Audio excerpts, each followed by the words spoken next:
ನೋಡ್ರಿ, ಬದಲಾವಣೆ ಮಾಡೋದು ಬಿಡೋದು ರಾಜ್ಯ ಸರ್ಕಾರ ನಮ್ಮ ಹೈಕಮಾಂಡ್ ಬಿಟ್ಟಂಥ ವಿಷಯ. ವಿಜಯೇಂದ್ರ ಅವ್ರು ಒಳ್ಳೆ ಕೆಲಸ ಮಾಡ್ತಾವ್ರೆ. ಯಡಿಯೂರಪ್ಪನವ್ರನ್ನ ಟೀಕೆ ಮಾಡಿಸೋದು ಸರಿಗಿಲ್ಲ. ನಾನು ಯತ್ನಾಳ್ಗೆ ಹೇಳೋದಿಷ್ಟೇ, ನಿಂದು ವೈಯಕ್ತಿಕ ಏನಾರು ಇದ್ದರೆ 4 ಗೋಡೆಯಲ್ಲಿ ಮಾತಾಡು.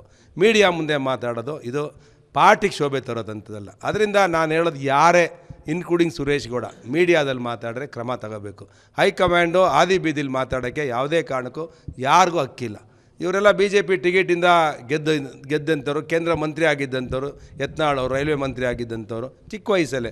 ಅವರು ನಮ್ಮ ಯಡಿಯೂರಪ್ಪನವ್ರು ನಮ್ಮ ನಾಯಕರು, 2 ಬಾರಿ ಮುಖ್ಯಮಂತ್ರಿ ಆಗಿದ್ದವರು, ವಿರೋಧ ಪಕ್ಷದ ನಾಯಕರಾಗಿದ್ದವರು, ಉಪಮುಖ್ಯಮಂತ್ರಿ ಆಗಿದ್ದವರು. ಅವ್ರನ್ನ ಟೀಕೆ ಮಾಡ್ತಾರೆ ಅಂತ ಹೇಳಿದ್ರೆ ಹೈಕಮಾಂಡ್ ಏನೂ ನಿರ್ಧಾರ ತಗೊಂಡಿಲ್ಲ. ನೋವಾಗುತ್ತೆ ನಮಗೆ. ನಮ್ಮ ಯಡಿಯೂರಪ್ಪನವ್ರ ಬಗ್ಗೆ ಯಾರೇ ಮಾತಾಡಿದ್ರೂ ನಮಗೆ ನೋವಾಗುತ್ತೆ. ಈ ರಾಜ್ಯದಲ್ಲಿ 40 ವರ್ಷ ಹೋರಾಟ ಮಾಡಿ ಸೌತಲ್ಲಿ ಕರ್ನಾಟಕದಲ್ಲಿ BJP ಅಧಿಕಾರ ಬರೋದಕ್ಕೆ ಯಡಿಯೂರಪ್ಪನವರ ಪರಿಶ್ರಮ, ಬೆವರನಿ ಸಾಕಷ್ಟು ಶ್ರಮ ಹಾಕಿದ್ದಾರೆ.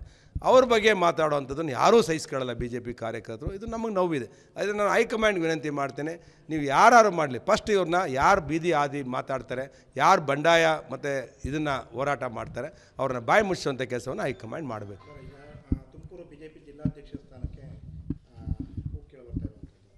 ಯಾರನ್ನಾರು ಮಾಡಲಿ, ನಾನು 2 ಬಾರಿ ಆಗಿದ್ದೇನೆ. ಹೊಸಬರಿಗೆ ಅವಕಾಶ ಆಗಿ 2 ಬಾರಿ ರಾಜ್ಯ ಕಾರ್ಯದರ್ಶಿ ಆಗಿದ್ದೇನೆ, 2 ಬಾರಿ ಜಿಲ್ಲಾ ಅಧ್ಯಕ್ಷ ಆಗಿದ್ದೀನಿ. ಯಾರು ಕೊಟ್ಟರೂ ಕೆಲಸ ಮಾಡ್ತೀನಿ. ನಾನು ಹೇಳಿದ್ದೆ, ಯಾರು ಹಿಂದುಳಿದವ್ರು ಕೊಡಿ, ಅನುಕೂಲ ಆಗುತ್ತೆ ಪಾರ್ಟಿಗೆ ಅಂತ ಹೇಳಿದ್ದೇನೆ.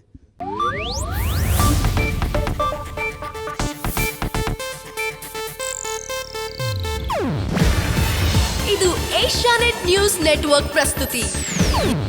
ನೀವು ನೋಡ್ತಿದ್ದೀರಾ ಏಷ್ಯಾನೆಟ್ ಸುವರ್ಣ ನ್ಯೂಸ್.